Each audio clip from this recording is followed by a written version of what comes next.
Court is on the record in State of Ohio versus Marissa Mucciaroni. Case numbers 25 CRA 166 and 25 CRB 167. On May 28, 2025, Ms. Mucciaroni pled not guilty to one count of aggravated possession of drugs, a fifth-degree felony, and one count of attempted aggravated possession of drugs, a first-degree misdemeanor. In these cases, respectively, these cases are set for a preliminary hearing and pretrial conference today. Ms. Mucciaroni is present. She's accompanied by her attorney, Mafid Sayed. Also present is Law Director John Lewis. The court is in receipt of a pretrial report. Mr. Lewis. Thank you, Your Honor. The offer that's been extended to Ms. Mucciaroni would be to dismiss the felony charge at her cost. With that dismissal, the offer would be to plead to the attempted aggravated possession of drugs, with the State of Ohio recommending probation. Whatever fine the court would deem appropriate, along with the court costs of the case, and the State of Ohio would recommend that Ms. Mucciaroni remain in this court's renewal court program. Thank you. Thank you. Mr. Sayed. Thank you, Your Honor. Your Honor, I had some extensive talks with my client, went over, the possible outcomes of today and for the future. At this time, she just told me she wants to get it done and over with. She wants to continue to be in renewal court. She wants to graduate. So at this time, she's accepting the offer from the law director. All I ask is that we just be heard on the sentencing.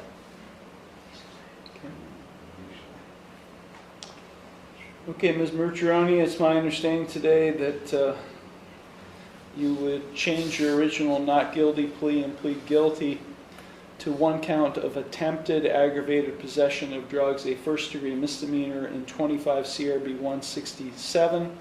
In exchange for that guilty plea, the felony drug charge would be dismissed at your cost, that being in case number 25 CRA 166. Is that what you wish to see happen today? Yes, sir. You understand by pleading guilty to this misdemeanor charge that you are waiving your right to a trial, which includes your right to cross-examine witnesses and to confront evidence presented against you. You'd be waiving your right to testify or not to testify without any negative connotation. You'd be waiving your right to subpoena witnesses. You'd be waiving your right to a jury trial. You'd be waiving your right to be proven guilty beyond a reasonable doubt. All of those are trial rights you'd be waiving by pleading guilty to this charge today. Is that what you wish to do? Yes, sir. You are represented by Mr. Sayed. Have you had sufficient time to consult with him, and are you satisfied with his counsel? Yes, sir. Are you currently under the influence of any drugs, alcohol, or prescription medications that might affect your thinking? No, sir. We know you're on probation here, but are you currently on probation, parole, community control, or post-release control with any other court? No, sir. Has anyone made any promises to you about what your sentence will be in order to induce you to plead guilty to this charge today? No, sir. And are you thinking clearly, and do you understand everything that's happening? Yes, sir. Okay, I'm going to provide to you and to Mr. Sayed your written waiver of your trial rights and right to a jury trial and acknowledgement of effective plea. If you find that document acceptable, you can sign the date at the bottom.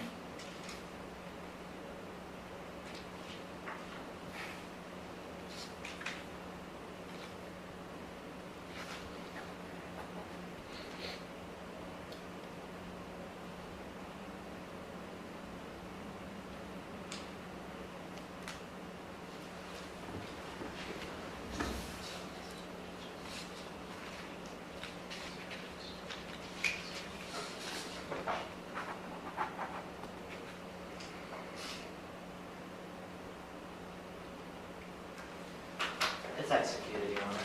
Thank you. Court does find that the defendant and her attorney have executed in open court the written waiver.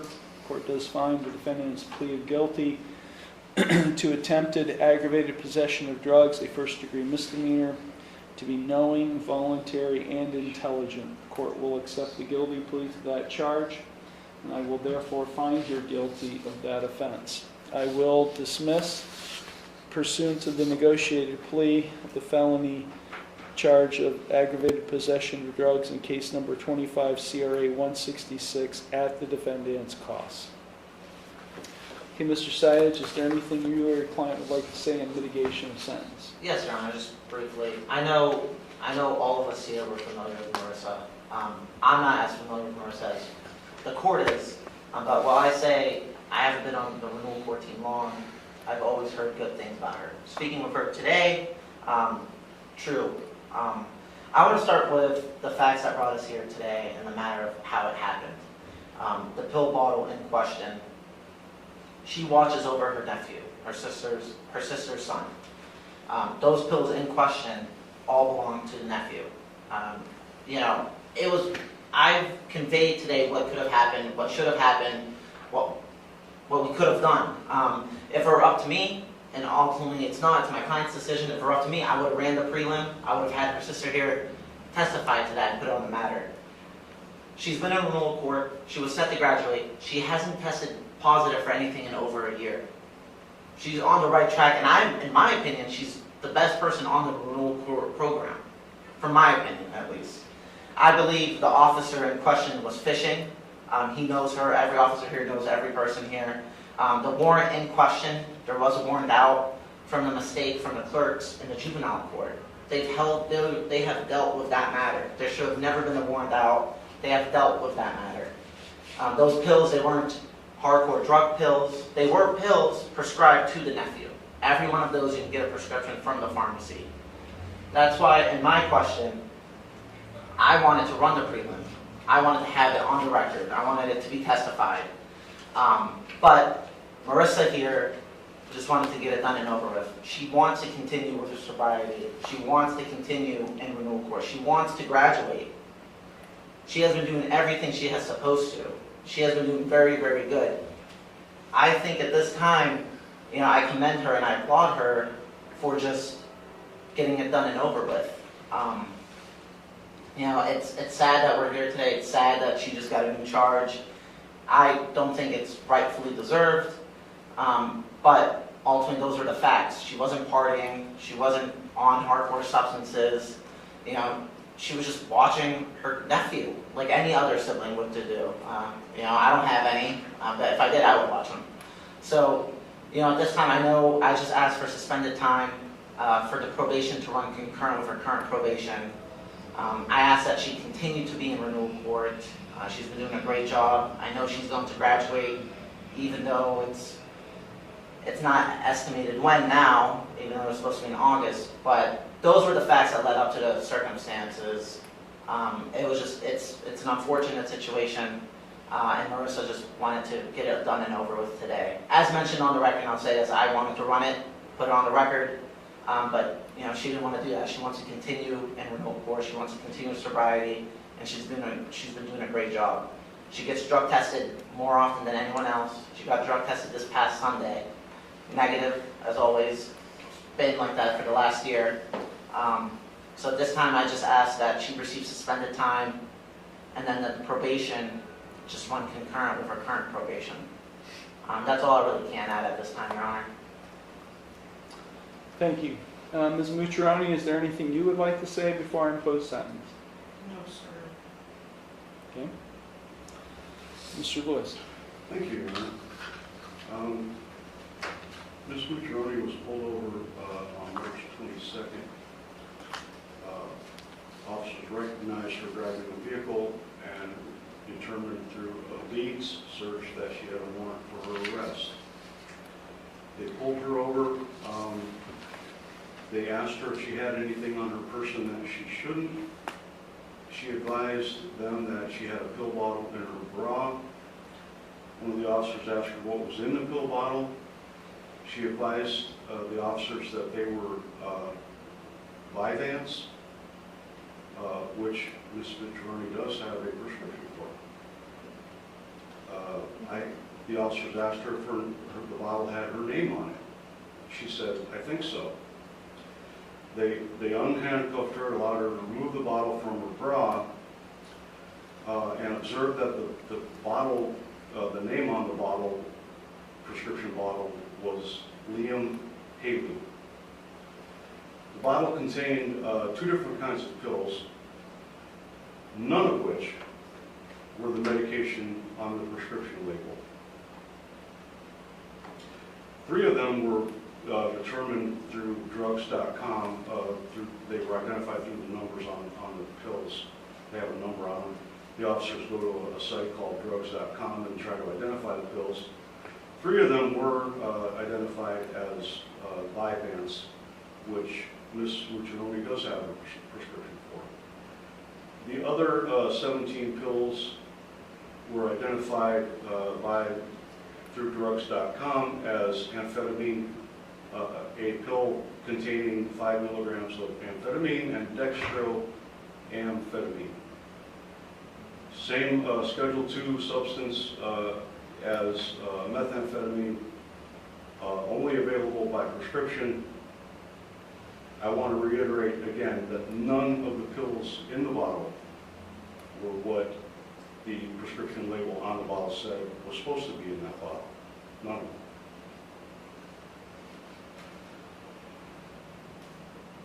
of them. Ms. Mucciarone was arrested on her warrant. The pills were sent off to the drug lab for identification and also to determine the quantity of the amount of drugs that were present. The lab report came back that the pills contained dextroamphetamine and amphetamine, 2.04 grams in total of amphetamine, which is a Schedule II controlled substance. Thank you.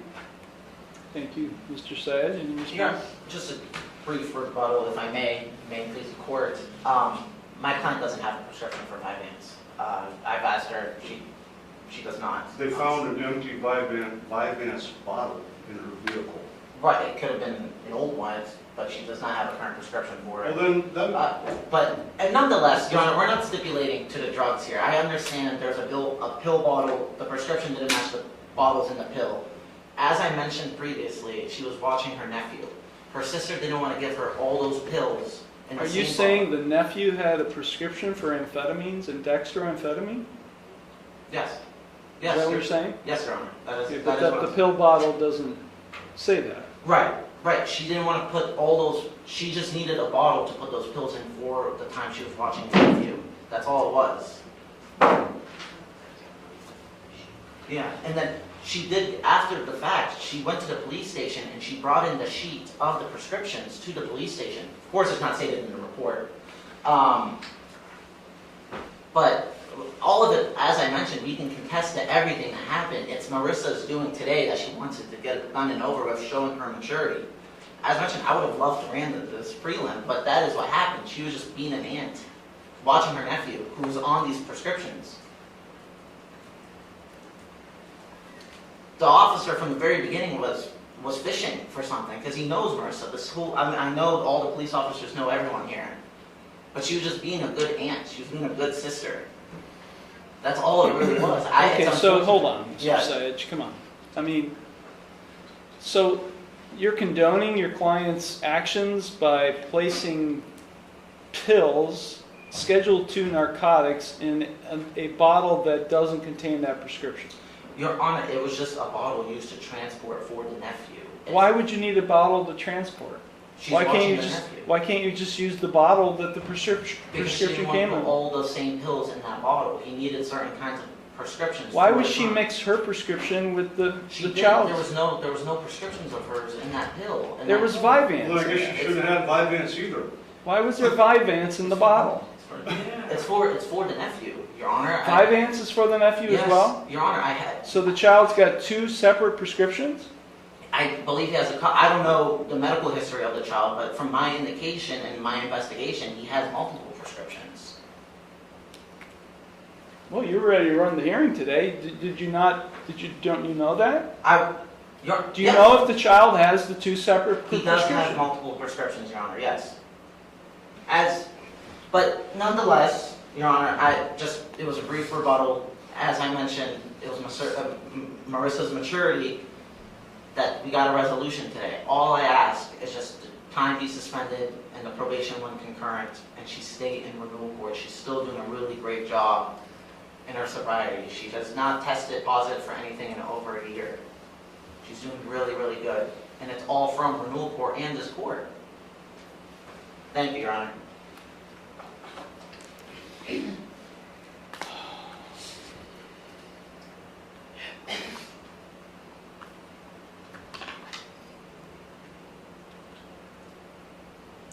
Well, I have to say that the way you handled this situation, Ms. Mucciarone, in placing a pill bottle with these kinds of drugs in a bottle without the correct prescription in your bra,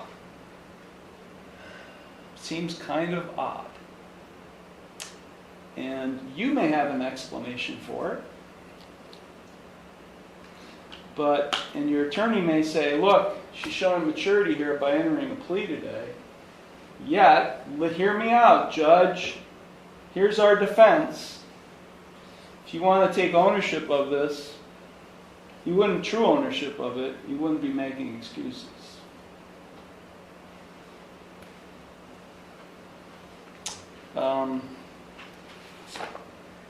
You are doing well in renewal court. You have been doing well. And, I think you've got an incredibly bright future ahead of you. You've had to deal with some pretty overwhelming circumstances of late. And I think everybody on the renewal court team is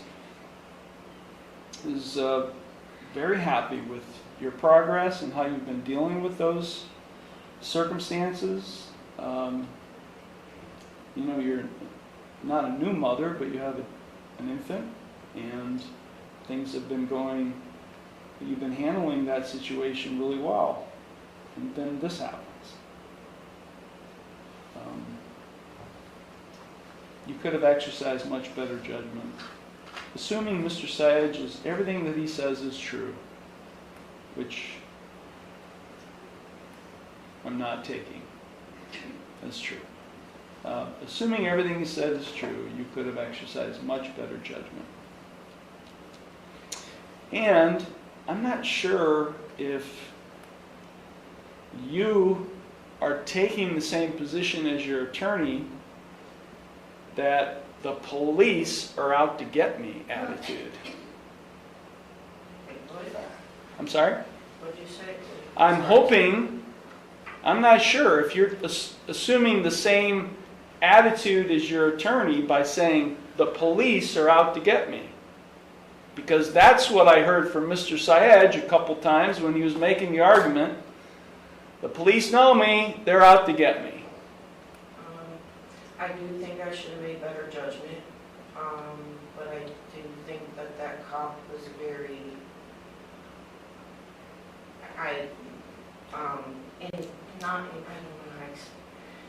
how he did his job that day was uncalled for in some ways. He just told me to get out the car without even telling me what was going on twice, and then told me if I didn't get out the car, he was going to take me out the car. And I said, for what though? I don't understand. And he said I had a warrant out. And that's when I proceeded to tell him I don't understand how I have a warrant out. I just took care of everything. And he had me in handcuffs, and I told him that I did have my medication in my bra. My Suboxone was in my bra too, that he never even cared to take out or have me take out. He just took the pill bottle right from my hands. I said Liam's medication in his bra and my Suboxone. He never said anything about that being my pill bottle or not knowing. I said my Suboxone was in my bra. I said Liam's medication is in my bra. And it's only because I care. I do that all the time. I put everything in my bra that I don't want to have missing, stolen, or whatnot. And I guess that is probably not a good thing. I don't know. It's just honestly an old habit. And I will not do that habit anymore. Obviously, it was not a good idea, but no one ever said that medication was mine. I never told him the pill bottle was mine. So I don't know, that was definitely incorrect on what I heard. I told him my Suboxone was in my bra. The officer had indications that you had a warrant for your arrest. Yes. You may have disagreed with that because Yeah. you think you had it resolved. The officer had to do what he did, right? I Do you not understand that? I understand it You, now. I mean, it was indicated to him that there was a warrant for your arrest. Whether it's mistaken or not, in his system it showed a warrant for your arrest. Yes. I And the understand. officer did what he had to do. You may not have liked the way he handled it, but he had to take you into custody because there was a warrant. Yes. Well, he never took, he just, well, I guess that's handcuffing me. That's taking you into custody, yeah. Okay. I guess I thought that would be taking me to jail, but, I don't think, my daughter was crying in the back seat and I said, can a family member come pick her up? And his exact words was, CPS is protocol to call. So I mean, there was a couple of things that could have been handled differently and how he treated me. Now, am I saying he's not, he did his job? Yes, he did his job. But I do feel like the other officer there was looking down at him also in how he was acting.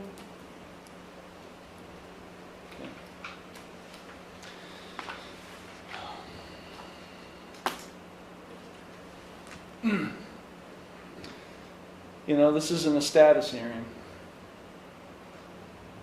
where we freely talk about things.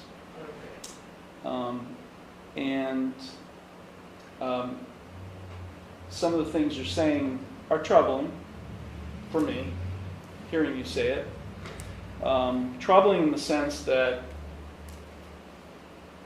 when you're in recovery, and one of my huge pet peeves in this society is when people play victim.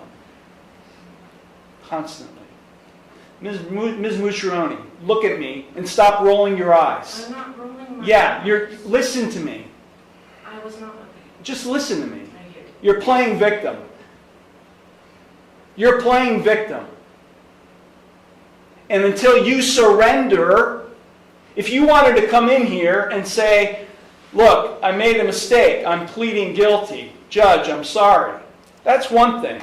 Instead, oh, I'm playing victim, okay, I'll plead, but hear me out. Hear me out. I don't want to hear that. Maybe from someone else, but not from you, who's received the benefit over the last year of intensive treatment, a team that has worked like hell for your recovery, that has walked with you hand in hand to ensure that your past history is in the rearview mirror, truly in the rearview mirror, and that your future is one of absolute, total sobriety and recovery. And when I hear this attitude of playing victim, that's looking into your past. That's someone who says, I've been a victim in the past and I'm still a victim.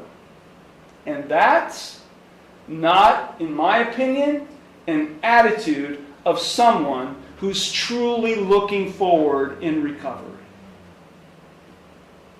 See where I'm coming from? Yes, sir.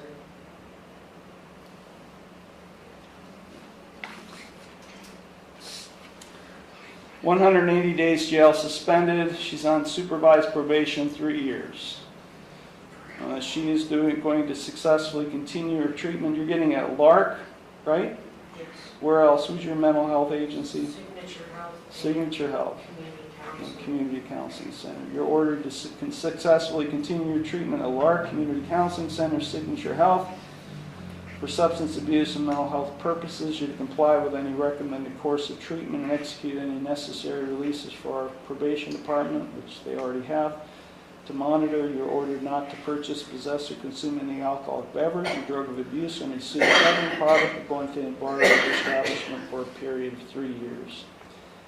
This is consecutive to all other sentences. I will impose a fine of $250 plus court costs. The defendant is advised of her right to appeal, of her right to appeal without cost, of her right to have counsel appointed on appeal without cost, of her right to have documents necessary to file an appeal without cost, and of her right to have a notice of appeal timely filed on her behalf.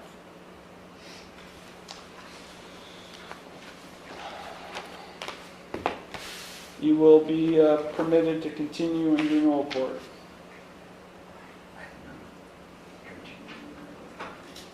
And you're ordered to successfully continue and comply with all recommended,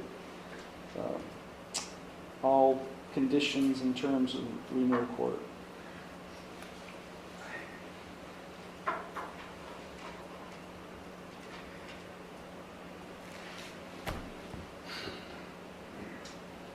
Did you get where I'm coming from? Yes. Okay. Anything further, Mr. Lewis? There's a written dismissal here. Oh, yes, thank you. Thank you very much. Mr. Syed, anything further? Not at this time, Your Honor, thank you. Okay, this matter is concluded. Thank you all very much. Thanks for watching. Make sure to hit that like and subscribe button for more crazy court hearings like this one.